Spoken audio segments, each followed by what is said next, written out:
Oi gente, eu sou o Lúcio e estou de volta com o Projeto Literalíssimo. O Projeto Literalíssimo, para quem não viu, é um projeto que eu fiz lá em 2019. Conversei com 3 autores nacionais, Marina Colasanti, Rafael Montes, Adriana Negreiros, e foi um projeto que eu tinha ideia de dar sequência com ele sempre presencialmente para conversar com autores nacionais em eventos ou em sessão de autógrafos, mas com a pandemia eu arquivei, porque minha vontade era fazer sempre presencialmente. Mas eu percebi, repensei e vi que fazer online talvez fosse mais prático, principalmente por uma questão às vezes de logística e às vezes tempo. Então é melhor fazer desse formato, que é um formato videocast, podcast, que você pode ouvir ou ver. E essa temporada retorna com Felipe Fagundes no primeiro episódio. Ele fala sobre o livro dele, Guia de Família, suas referências e muito mais. E foi muito legal a conversa e eu espero que vocês gostem. E agora começa a nova temporada do Literalíssimo.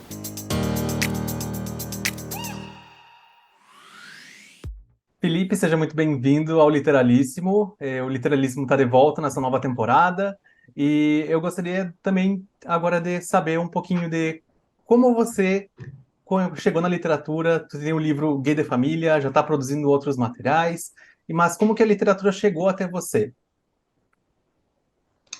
Eu acho que. Não, primeiramente, obrigado por ter me convidado, por estar participando aqui. Eu gosto muito de ter essa troca com outras pessoas e sabendo que outros leitores podem ouvir também. É muito importante para mim essa troca, sabe? De poder conversar com leitores diretamente, eles ouvirem eu falando. Então, assim, como a literatura entrou na minha vida, eu sempre fui muito de ler, assim, então acho que todo escritor é leitor, primeiramente.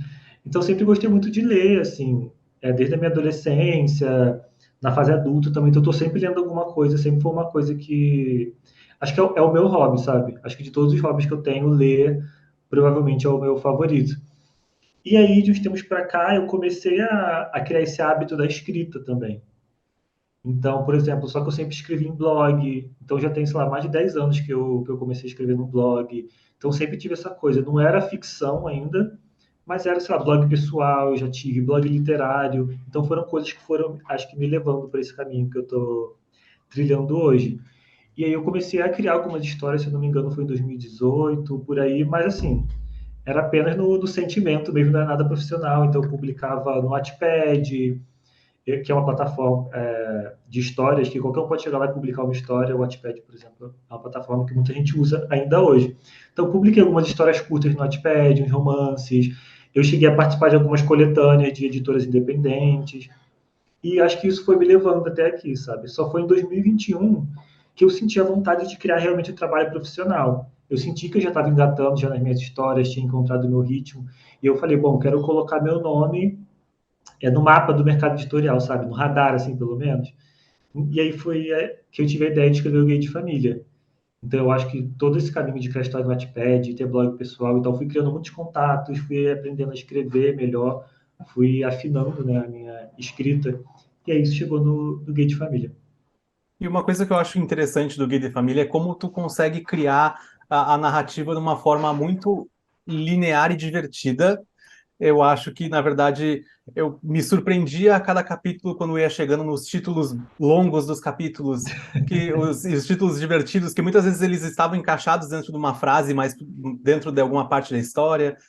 Mas uma coisa que eu percebi muito ali na tua criação é como tu traz referências de cultura pop ou de cultura brasileira, principalmente, que eu acho que foi um ponto muito interessante. Tu trouxe até alguns tópicos que eu marquei quando eu estava lendo, por exemplo, as referências da Castelo rá tim quando tu vai pensar no nome dos sobrinhos. Uh, É muito interessante como tu conseguiu fazer essas referências de também, vou contar a história para os sobrinhos ali e vai ser a história da Anitta, né? As histórias da Anitta para os sobrinhos. Como é que foi pensar nessas conexões digamos, da nossa realidade atual também para o personagem principal e também para a referência dos joguinhos, né?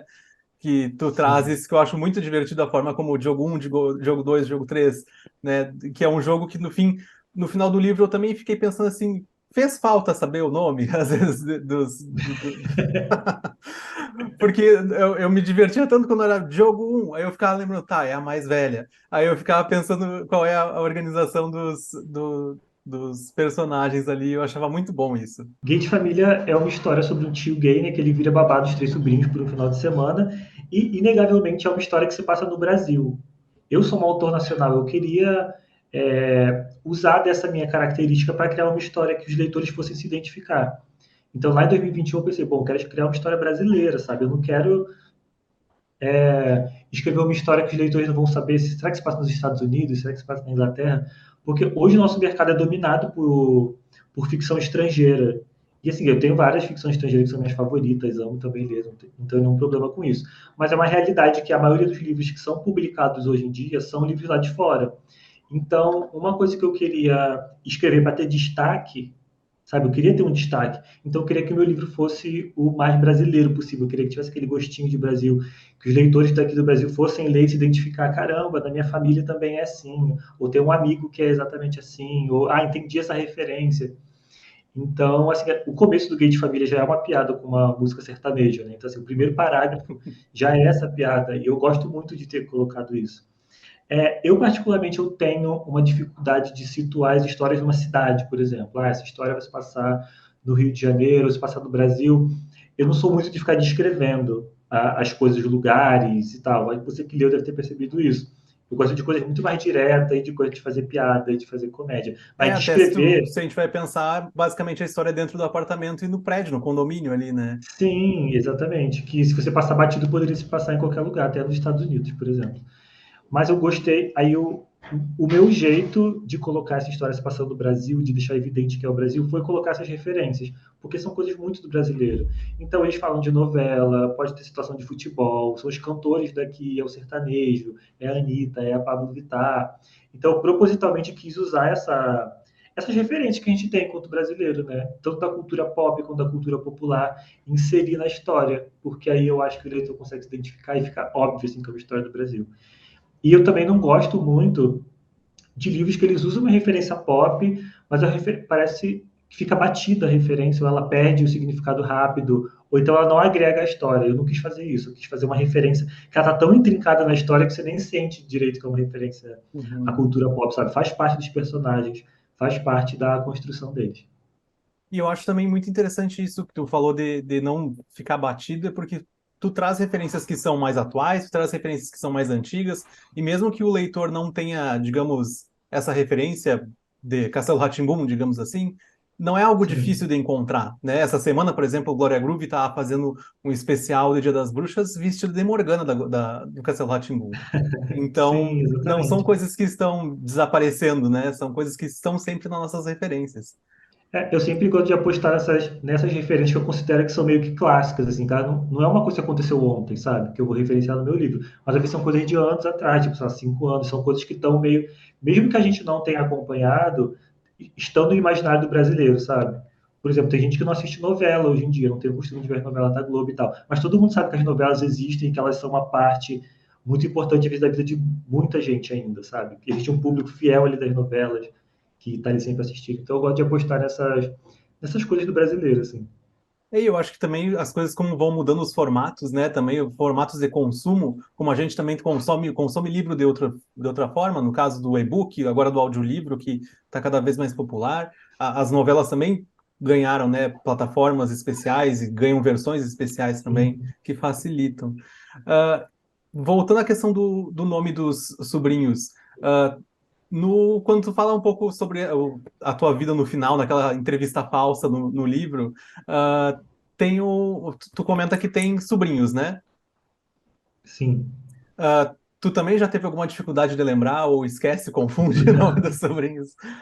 Não, eu não tenho. Eu gostei muito de brincar com essa questão do nome dos sobrinhos, que no começo do livro o Diego chama os sobrinhos pelo número, né? É porque ele não tem contato com as crianças, então assim, é como se fosse uma família que ele nem soubesse que existisse no começo do livro. Então, quando as crianças aparecem, ele fala, quem são esses? Nem sei mais, já nem sabia que eram só três, achava que era cinco. Então, ele não tem esse contato com as crianças, ele não tem nenhum apego a elas, ele não acompanha a vida delas. Então, ele botou um, dois, três para ele não se confundir. Que é muito diferente da minha vida, né? Eu cresci com os meus sobrinhos assim, praticamente na mesma casa. Então, não tinha como eu não me apegar a eles, eu não conhecer eles. Então, eu usei muito, eu acho, da minha vivência com três sobrinhos, né, de como é conviver com crianças, você tem uma criança dentro da sua casa, como você vê ela crescer, as perguntas que as crianças fazem e tal. Mas a história não é inspirada em mim. Gay de Família não é uma biografia minha, eu não tenho nada a ver com o Diego. Já adianto isso. Os meus sobrinhos também não são a fonte de inspiração direta para os sobrinhos do Diego, não tem nenhuma correlação, assim. Acho que eu só usei mesmo a minha vivência para poder criar uma relação de tio e sobrinhos que fosse mais real, assim, sabe? Eu não queria criar crianças que elas são. Isso acontece muito em ficção, que ou tem aquelas crianças que são super inteligentes, que são muito boazinhas, muito educadinhas e tal, ou são aquelas crianças que elas não pescam as coisas, são crianças que parecem que têm uma idade menor do que realmente tem. Às vezes a criança da ficção tem 10 anos, mas ela age como se tivesse 5, sabe? Então eu não queria mostrar isso, eu queria mostrar que crianças são inteligentes sim, as crianças pegam as coisas muito rápido. Qualquer pessoa que conviveu com uma criança, que cresceu com criança ao redor, vai saber disso. Que crianças são muito espertas, são muito engraçada também o jeito que elas constroem o raciocínio. E também que elas são, na maioria das vezes, inocentes também. Elas não têm aquela malícia, mas elas são inteligentes.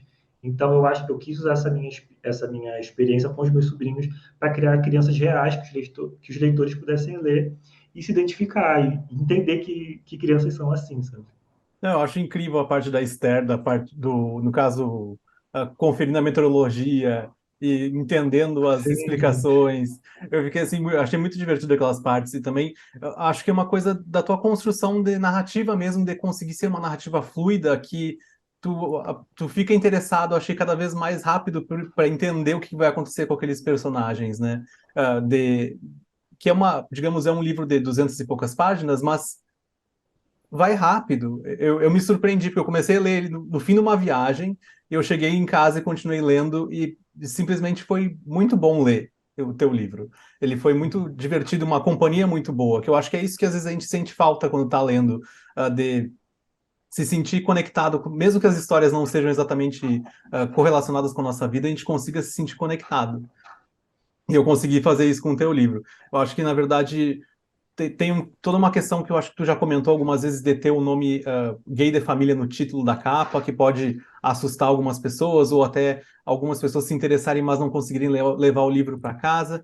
Mas eu acho que é uma narrativa tão boa e tão divertida que qualquer pessoa deveria ter a oportunidade de ler, de não se sentir amedrontado com isso. sim. Eu queria. Isso é uma característica muito específica da comédia, né? Do gênero comédia enquanto história. E eu queria fazer isso. Eu queria que fosse um livro talvez um pouco mais curto, que os leitores conseguissem ler rápido e se apegar aos personagens. Fazia parte da minha estratégia bem lá no começo, assim, quando eu lancei o Gate Família de forma independente. Uhum. Antes de ser publicado pela Paralela, eu publiquei ele por conta própria. Então era uma história ainda menorzinha, assim, eu queria que os leitores lessem rápido. Eu queria que o timing, né, da comédia levasse os leitores pela história, eles sempre quisessem saber mais o que aconteceu no próximo capítulo, para onde essa história vai. Que é o mais importante, assim, eu acho, para quem é escritor, que é o leitor não sentir que está lendo. É ele simplesmente entrar dentro da história e fazer parte da história e querer estar ali com o Diego e os sobrinhos. E eu acho que, assim, vou ser muito sincero, funcionou muito bem. E até eu acho que, como tu Obrigado. tem toda a questão que a gente já sabe que o livro foi vendido para uma adaptação, mesmo que a gente não saiba o que vai acontecer, quando vai acontecer, mas eu acho que é uma história que vai funcionar em qualquer momento. Mesmo que demore, sei lá, 5 anos para acontecer, a gente sabe que vai funcionar. Sim, eu concordo. Tu tem algum livro ou autor que te inspirou ou te continua te inspirando hoje em dia? Pois eu tenho alguns autores, mas eu vou falar de um específico que foi muito importante para mim, que é o Renato Rito. Eu não sei se você conhece, é um autor nacional também. Uhum. O último livro que ele publicou foi o Marketing do Amor, pela Intrínseca, que também é uma comédia voltada para adultos. E antes, quando eu estava para lançar o Gay de Família, não quando eu estava para lançar, quando estava talvez só o desejo de lançar alguma coisa, eu li um conto dele que está até hoje na Amazon, que se chama Brilhante, que é Uhum. uma comédia também, uma comédia escrachada, também voltada para adultos. E quando eu li aquilo, eu fiquei muito feliz assim de ver que existia lugar para mim, sabe? Porque hoje em dia, não hoje em dia, mas assim, é muito mais popular histórias adolescentes, histórias LGBT. Geralmente tem muitas histórias adolescentes. Para o público adulto, existem também, mas elas são, em número, elas são muito menor, sabe? E escrever para adolescente não é uma coisa que eu queria naquele momento. Ainda não penso nisso. Eu queria escrever histórias adultas para pessoas da minha idade. Tipo assim, existe. vida depois dos 30, sabe? Para quem é LGBT, queria mostrar isso. Depois dos 20, 25, existem ainda histórias, existem coisas acontecendo com quem é LGBT. E aí eu li esse livro do Renato Rito, esse conto, né, o Brilhante, e me inspirou muito, que eu falei, caramba, o conto fez muito sucesso na Amazon, já foi lido por milhares de pessoas, e ele me inspirou muito ver que as pessoas estavam gostando daquele tipo de comédia. Aí eu falei, caramba, então existe público mesmo, olha só, esse conto do Renato Rito é realmente maravilhoso, e eu acho que eu consigo escrever algo que eu possa sentar com o Renato Rito no recreio, sabe? Com o Brilhante. A gente podia ser amigo, assim, porque a história é muito algo que eu escreveria também, que eu queria escrever. E isso me deu muita inspiração e coragem, assim, para escrever o Gay de Família e saber que ia ter algum espaço. Então, acho que até hoje os livros do Renato Rito me inspiram dessa forma.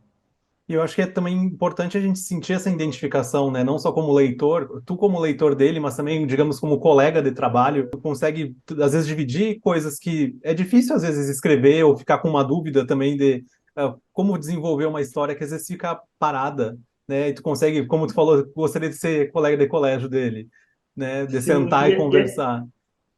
é engraçado, assim, porque eu ainda sinto que existem poucas pessoas escrevendo para esse nicho, que é o nicho da comédia adulta e LGBT ainda por cima. Então parece que é o nicho do nicho do nicho, sabe? Então às vezes parece que eu tô sozinho assim no meio do mato. Eu não tenho mais ninguém. Mas aí tem também as obras do Renato Rito, tem alguns outros autores. As editoras estão lançando muitos autores nacionais agora. Eu sinto que a gente está criando ali um ambiente assim para o gênero da comédia frutificar, sabe? Ali na minha época da adolescência, eu lia poucos livros de comédia, ah, e até, na verdade, acho que LGBT, acho que na adolescência eu li um livro, que até eu tenho ele ali guardado ter sido o primeiro livro LGBT que eu li. Mas eu nem lembro da história, na verdade. A minha versão da história, é o nome do livro, do Will Davis. Eu não sei mais do que se trata do livro, eu já esqueci. Mas, mas eu sei que eu guardei ele por ser a minha primeira lembrança de ler algo LGBT, sabe? Então foi algo muito importante, assim, na época que eu li, de entender que existia aquilo dali, mas depois foi algo que se perdeu, sabe? Eu não consegui encontrar mais nada sobre. E eu acho que é Sim. importante hoje em dia a gente ter essas possibilidades dentro da literatura, principalmente no nacional, que o leitor vai poder ter contato com o autor, seja numa Bienal, seja numa Feira do Livro. Então acho que é legal isso também. E agora vamos para a pergunta final, que é como você se vê como autor hoje e o que que tu espera do futuro? Eu sinto assim que eu cheguei nos lugares que eu queria chegar, e cheguei muito rápido, assim, foi muito legal ver essa evolução do Gay de Família, que antes era uma história independente, que eu mesmo lancei, e agora está numa editora grande, a Companhia das Letras, tem vários leitores chegando a cada dia, os direitos, né, como você falou, foram vendidos para o audiovisual, então em breve, quem sabe, a gente vai ter um filme do Gay de Família, então é muito legal, assim, eu sou muito grato ao lugar onde eu cheguei, e sei que eu não cheguei sozinho, porque assim, um livro não se escreve sozinho, sabe? Ele não se faz sozinho com uma pessoa só. Então, várias pessoas me ajudaram no caminho, outros autores, que eu tenho muito a agradecer, pessoas que abriram portas para mim, sabe? Então, estou muito feliz aonde eu estou. E aonde eu quero chegar, eu acho que eu quero continuar lançando histórias desse gênero. Uma coisa que eu quero muito fazer é continuar levando essa vivência LGBT, especificamente gay, na verdade, e criar mais histórias nesse universo, sabe? Eu acho que eu, sendo um homem gay, eu tenho muita coisa para contar. Tem muitas coisas da vivência específica de homens gays que elas não estão na ficção ainda. A gente vê uma ou outra ali, mas passa muito batido, sabe? Eu sei que existem vivências muito específicas da comunidade gay, que às vezes se ampliam também para a comunidade LGBT, que não são contadas. A nossa vivência com a nossa família, questões de namoro, de casamento, de trabalho, como a gente se enxerga, sabe? São temas que eu amo demais. E eu queria muito escrever um universo inteiro assim, de livros só sobre essas vivências, sabe? Eu comecei Gay de Família, que é essa relação de quem é gay com a família e com crianças, sabe? Que é um tabu ainda na nossa sociedade, que é ter crianças convivendo ali com quem é gay, sabe? Que parece que é um tabu na sociedade, como se fosse um perigo, um problema. E não é, né? Então eu quis começar Gay de Família mostrando essa vivência. E nos meus próximos livros eu quero abordar outras questões que eu acho que também são importantes e que muita gente vai se identificar. Tu tem uma ideia de fazer algum universo conectado? Ou vai ser uma história independente da outra? Não, com certeza, assim, eu tenho vontade de fazer, não necessariamente continuações de Gay de Família, até podem acontecer continuações, eu não descarto essa ideia, também é meio que uma vontade minha, mas eu quero fazer assim universos conectados. Todos os meus livros vão se passar no mesmo universo. Não vão ser continuações diretas necessariamente, mas pode ser que o Diego e as crianças apareçam no meu segundo livro, por exemplo, como coadjuvantes, ou passem ali rapidinho. O Guia de Família tem vários personagens que eu quero aproveitar em outras histórias. Então, os amigos do Diego, por exemplo, é um núcleo que eu gosto muito. Então, pode ser que minhas outras histórias tenham eles como protagonistas, ou talvez os coadjuvantes. Então, é uma coisa que eu quero fazer com certeza. Felipe, muito, muito obrigado. Foi muito legal conversar contigo, conhecer um pouco mais do teu trabalho e convido o pessoal para seguir tuas redes ou conhecer mais do teu trabalho. Nossa, com certeza. Muito obrigado pelo convite. Eu praticamente estou em todas as redes sociais, tipo Twitter, que agora é o X, né? Instagram, TikTok, @Felipe_FGNDS, que é Felipe Fagundes. Tem meu site também, que é felipefagundes.com.br. Então me sigam lá, eu gosto muito de criar conteúdo literário também, falando não só dos meus livros, mas dos livros que eu estou lendo, dos livros que eu gosto, das minhas inspirações. Eu procuro muito artistas assim que eu consigo enxergar que é o mesmo nicho que o meu, sabe? Eu quero também ajudar essa galera, tanto que está começando quanto quem já está assim, num outro patamar. Eu quero divulgar bastante os livros que eu gosto e atrair leitores também, sabe? Para esse nicho. Eu acho que é muito importante esse trabalho também. Eu acho que a gente que está sempre lendo alguma coisa e conhecendo autores novos, eu acho que também tu que vem no independente e sabe como é o processo, também ajuda bastante quem está começando, né? Sim, tem muitos autores nacionais, assim, que eu vejo que o pessoal é muito comum ler mais literatura estrangeira, porque de fato é a literatura que é mais divulgada aqui no nosso país, o marketing deles é muito mais pesado e tal. Mas tem autores nacionais incríveis, assim, muito, muito incríveis, que eu queria que todo mundo conhecesse. Como o Renato Rito, por exemplo, que eu já comentei, tem outros autores também que eu amo de paixão, e eu sinto que eles não recebem tanta atenção quanto deveriam, sabe? Livros que não ficam devendo em nada para os livros lá de fora, e que o pessoal aqui não está vendo, não sabe que existe ainda. Uhum. Então, eu quero muito fazer esse trabalho de divulgar também. É isso, eu acho que eu também quero continuar fazendo esse podcast com essa ideia de conseguir alcançar mais autores nacionais, passar mais dessas informações para as pessoas que estão assistindo ou ouvindo. E eu acho que foi muito, muito legal conversar contigo mesmo, e eu espero que em breve a gente possa se conhecer pessoalmente, eu pegar um autógrafo no livro e a Ah, com gente certeza. conversar pessoalmente também. Sim, muito obrigado de verdade a me participar. E estou aqui de volta para finalizar o vídeo. Quero muito agradecer ao Felipe pelo tempo, foi muito legal conversar com ele. Também quero agradecer ao Marcelo, que foi o assessor, que coordenou todos os nossos contatos e horários para dar certo. E também a todo mundo que está assistindo aqui, ou ouvindo, claro, porque agora não posso me esquecer que as pessoas assistem ou ouvem. Então, seja muito bem-vindo ao Literalíssimo, caso você não tenha visto aí no nosso conteúdo anterior. Pode conferir na playlist, tanto aqui no YouTube como em todas as outras plataformas de áudio ou vídeo que vai estar disponível na descrição. Não esqueça de conferir nossas redes sociais, que vai ter alguns conteúdos extras dessa conversa que vão estar por lá, com alguns cards e carrosséis. Muito obrigado a quem ficou até aqui e a gente se vê no próximo Literalíssimo.